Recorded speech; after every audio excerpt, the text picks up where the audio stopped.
Taylor County mother charged with the death of her own daughter faced a judge this morning. Monday, police arrested Haley Fisher at her home after finding her infant daughter dead from malnutrition and neglect. According to Campbellsville police, Fisher said the little girl started losing weight around Thanksgiving and had not been to the doctor since she was born. Two other children, ages 1 and 3, were also in that home at the time and taken to the hospital for evaluation. Police said the 1-year-old did test positive for meth. Investigators said Fisher admitted to smoking meth in that home with her children there. Ms. Fisher stated she smoked methamphetamine at her bedroom, door open, and all 3 children in the home. She said it was approximately 21:30 hours. She found her baby unresponsive 30 minutes later. During questioning, Ms. Fisher disclosed that she used meth approximately every other day, sometimes only 3 times a week. She is being held on a $500,000 bond and will be back in court on February 24th. A former Louisville Catholic school teacher will stay in federal custody as the child pornography case against him is pending. Jordan Fouts is accused of creating and distributing child pornography using images of students at St. Stephen Martyr Catholic School where he worked. Federal prosecutors believe there are dozens more victims who still have not been identified. Our Jose Alonso was at Tuesday's hearing. It was an emotional day in federal court where we appeared to have seen several students that may have been taught by Jordan Fouts. Meanwhile, prosecutors unveiled much more evidence into the alleged crime that he committed. The federal judge ultimately made the decision to keep Fouts in custody because they still deem him a danger to society and more students at the school. Fouts' defense attorney Frank Muscagni made the argument he's not a physical threat to anyone because he never requested anything from the students. He asked the judge to put his client on house arrest instead of a high-security jail because of his mental health condition and medication needs. It said he had a previous diagnosis of bipolar and anxiety. That's all I know. You citizens think all these people get their appropriate medication and mental and physical help?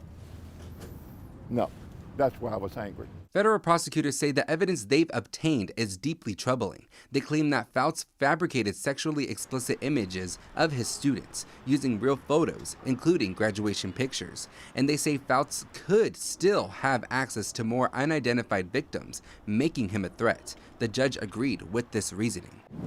Meanwhile, in Frankfort, a bill to bring harsher penalties to crimes like this one just passed in the state house. House Bill 207 makes it a felony on a state level to possess or traffic a sex doll. It also states a person is guilty of promoting a sexual performance if he or she produces, directs, or promotes any performance which includes sexual conduct by a minor or digitization of a minor, specifically addressing the dangers of AI. And that's what this bill does. It makes it easier because we outline it.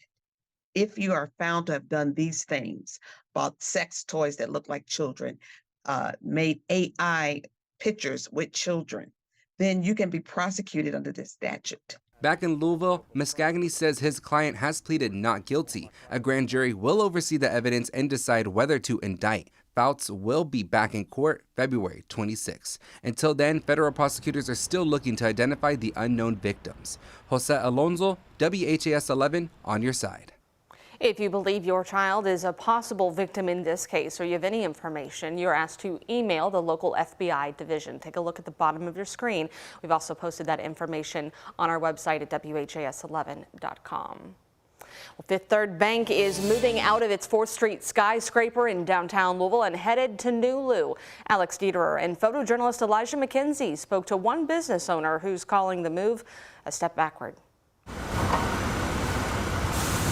An empty plot of land on the southwest corner of Shelby and Jefferson in Nulu will soon be 12,500 square feet, occupied by Fifth Third Bank, leaving behind the 4th Street skyscraper in the heart of downtown. And that's really going to contribute to the explosive growth that we're seeing in Nulu. Developer Lee Wayland of Wayland Ventures confirmed the move to WHAS11. They're the group behind the Nulu project. This news comes just one day after Humana announced it'll be leaving its downtown tower after 40 years. Greater Louisville Incorporated President Sarah DeVasher Wisdom says the move is a natural extension of the downtown region. And it may seem like a lot of announcements at once, but we're very hopeful that this is really the beginning of a true renaissance and a revitalization of downtown. But for Beer Nose owner George Timmering, is that one going to? The two big announcements have left him with questions and concerns. Well, we're not happy. I mean, it was kind of a 1-2 punch.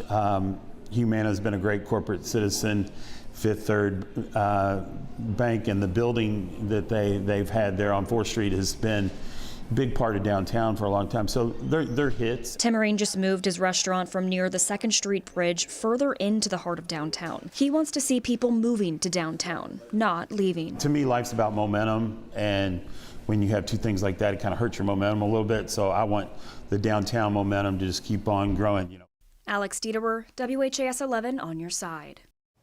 Fifth Third is expected to move into the new loose space early next year. GLI said the downtown building will undergo major renovations at the end of the year, but it's still too early to have conversations about who or what may move into that skyscraper. Metro Council is launching an investigation into the Louisville Metro Housing Authority following reports of mold, bugs, and safety concerns at its residential properties. The Government Oversight and Audit Committee approved an order to start that investigation, meaning it does not need full council approval. The investigation will look at the circumstances of housing conditions, the leadership and management at the Housing Authority, and identify any shortcomings in training or policy. Councilman Ja'Cory Arthur represents that district, including Dosker Manor, and co-sponsored the original proposal. I want to encourage all the residents to get involved with the investigation so that we can work together to make the Housing Authority better. We got some of the best public schools, public libraries, and public parks in this city, and we think that we should have some of the best public housing as well. Physical conditions. Newly appointed Authority Director, Elizabeth Strojan, was asked about the investigation last week after a meeting about Dosker Manor. She told us she welcomes all ideas and thoughts and what it can do better. So I'm not worried about an investigation in terms of what they might find or anything like that, because if there are issues, I want to know about it. That's my job, to know about it. Strojan says she also wants to sit down with council members to go over that information and report that are already publicly available. West End Opportunity Partnership leaders were in Portland to hear what residents want to see in their neighborhoods. The group is responsible for spending money raised in a special taxing district, also known as a TIF. But as our Taylor Woods and photojournalist Addie Hill found out, many people still have some serious questions about how it all will work. The West End Opportunity Partnership is hearing from Portland residents for the first time about what they want to see in their neighborhood. Very serious job. Good education, quality education. This nonprofit organization is responsible for revitalizing all 9 of Louisville's West End neighborhoods. The group has promised to reinvest 80% of tax dollars collected in special taxing district known as TIF. That percentage of tax money raised in the district is returned to that area, but it means residents will soon see an increase in taxes, and those who own property and need assistance qualify for a special loan to pay the taxes. But some residents still have unanswered questions. The refund back to the residents if their property valuations go up, and they were not prepared to answer that question at all. Richard Meadows is the vice president of the Portland Neighborhood Association. He has an idea of how it's supposed to work, but still has questions. When the money comes to us, I have a lot of questions about what it's going to be spent on. Councilwoman Donna Purvis says she was expecting more details after the meeting. She's concerned for elderly residents who may not understand the process. I'm still trying to figure this out. I mean, I've heard so many different things about the amount of taxes assessed. So far, the West End Opportunity Partnership has received $30 million in funding, $20 million from community donations and metro government, plus $10 million in state funding. If housing values go up, that means the money coming back to the community for reinvestment will go up. That's why it's important to have these meetings. Although residents I spoke to weren't too satisfied with the way the meeting went, some think this initiative could be great for West Louisville. I think it's a good idea that some of the tax money be returned to the West End to do some good. The West End Opportunity Partnership will have its next meeting in Park Duval next Tuesday at the Southwick Community Center.